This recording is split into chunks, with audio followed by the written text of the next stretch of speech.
quand je vous parlais de gens qui se font plaisir, pendant que d'autres galèrent avec des casiers, on voyage juste là. Il y en a un autre juste en dessous là.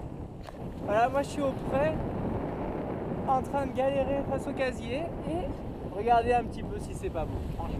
C'est autre chose que des bateaux à moteur.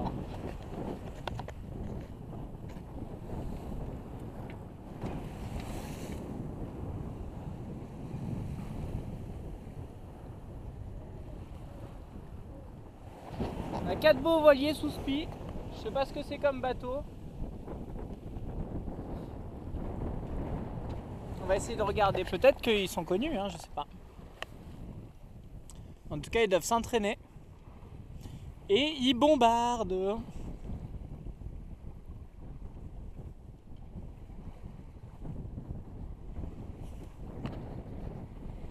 Donc nous avons Saleco en tête.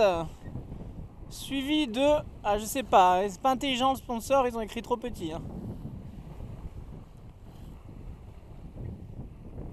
Suivi de on ne sait pas. Et qui bombarde juste derrière, nous avons Snef.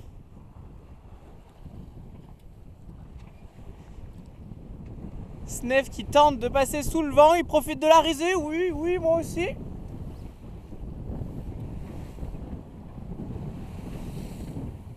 Je vérifie, il n'y a pas de casier, on est bon, on peut suivre la course. Donc un bon bord hein, du premier hein, qui garde depuis tout à l'heure sa distance. J'y connais rien donc je vous commande comme je peux. De mon côté ça gîte à mort.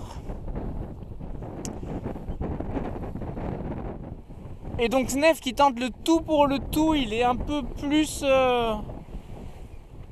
il ou elle, on dirait une fille. Il ou elle l'offre un petit peu plus, hein, j'ai l'impression qu'il est moins abattu. Et avec une voile en plus, hein, on peut voir qu'il y a une voile d'avant. On tente le tout pour le tout chez Snef. Et nous avons les suivants. Regardez là. Regardez-moi ce short. Hop. On va être comme ça. Voilà. Regardez comme c'est beau.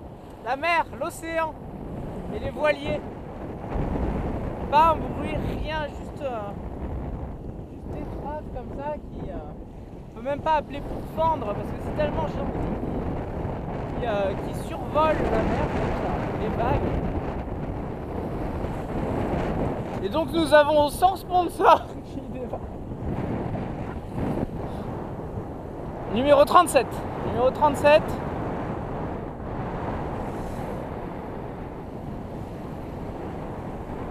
Je sais pas si vous reconnaissez les experts, ce que c'est comme bateau.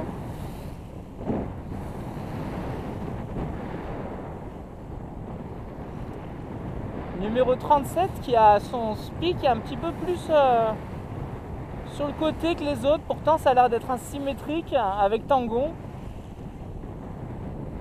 Donc je sais pas, peut-être qu'il est lui aussi un peu moins abattu que les autres. Allez, on lui souhaite bon courage.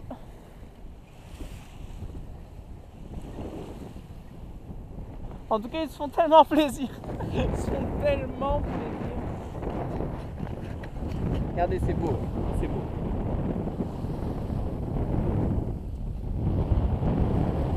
Oh, moi, je redescends parce que les risées.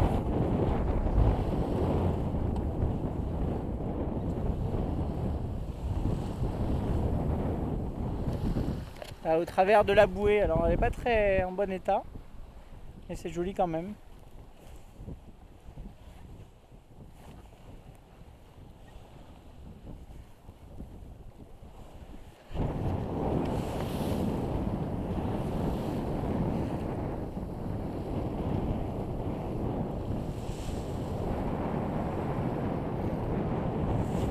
J'espère qu'ils ne seront pas minuscules à votre écran. Regardez là les cumulus hein, qui ne cessent de se paquer les uns sur les autres le long de la côte. Voilà, donc maintenant qu'ils sont passés, je vais pouvoir, je pense, faire un bord, tirer un bord. Parce que en plus de me rapprocher des casiers, j'ai aussi forcément un très bon cap Mais le problème c'est que nous sommes toujours à marée montante et du coup le courant me pousse vers la côte, ce qui est logique. Et du coup forcément j'avance en crabe. Et donc du coup voilà, déjà qu'on avance en crabe de base avec le vent, bah, du coup c'est pas très efficace. Donc on va aller s'écarter un petit peu et peut-être faire un petit peu moins de pré-serré, on va voir.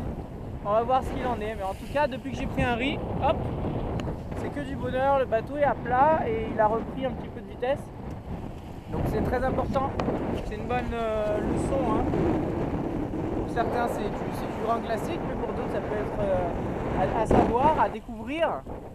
Il faut savoir que un bateau qui gîte trop comme tout à l'heure, hein, vous voyez là le liston est beaucoup moins proche de l'eau, hein, il est beaucoup moins penché, on est à 20 degrés, on a perdu 10 degrés de gîte avec un riz. Vous vous rendez compte, on va faire un petit tour pour en profiter.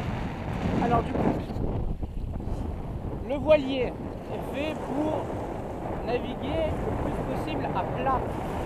Plus il est à plat, plus il ira vite. Sachant que du coup, s'il est comme actuellement un peu trop gité, vous voyez là comme ça, hop, il a tendance à lofer et à freiner du coup. La coque un peu rentre comme ça dans l'eau, le vent commence à filer par le haut et le bateau part au lof, on appelle ça un petit peu. Et donc du coup, le bateau freine et après il va falloir abattre à nouveau pour... Attendez, parce que je vois qu'il y a un...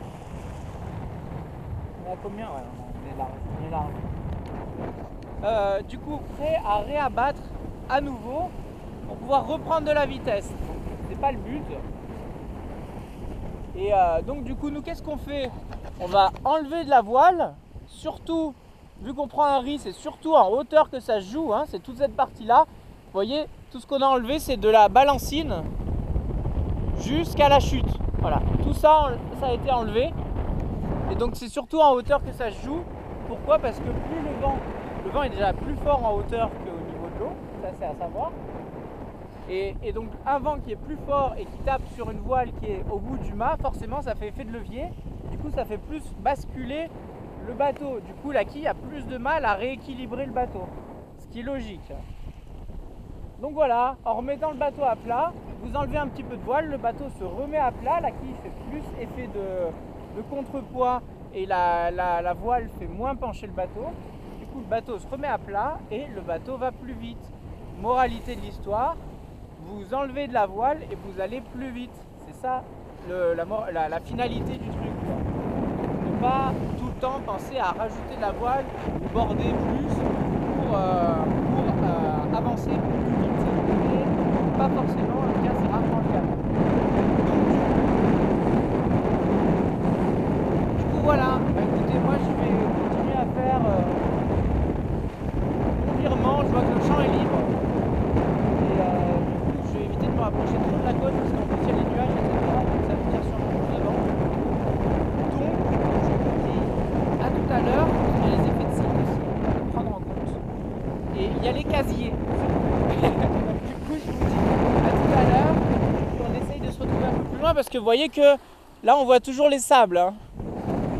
Ça pue un peu si vous voyez ce que je veux dire.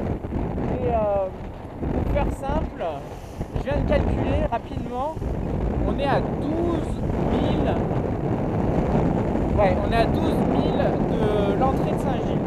Voilà, et sachant qu'on peut y aller en cap direct. Donc ça veut dire que dans le pire des cas, si on avance à 3 nœuds, on va dire pas vite, si on avance à 3 nœuds, ça nous met 4 heures. Donc on met 4 heures pour aller là-bas. Et dans 4 heures, vu que le soleil est encore là-haut, ça devrait le faire. Et du coup, de Saint-Gilles à l'île-Dieu, je pense qu'il n'y a pas beaucoup. Il y a genre, il doit y avoir 3 heures grand maximum dans la rue. On verra arriver devant Saint-Gilles. Le choix de toute façon, monter au près sur bord à mur pour être plus précis jusqu'à Saint-Gilles. Et puis après, sur la ligne, on virer de bord et on sera en place directe vers encore au près, voire au travers, vers l'île-Dieu sur tribord à mur. Voilà, on verra tout ça. embrasse, je vous dis à plus tard, bye bye.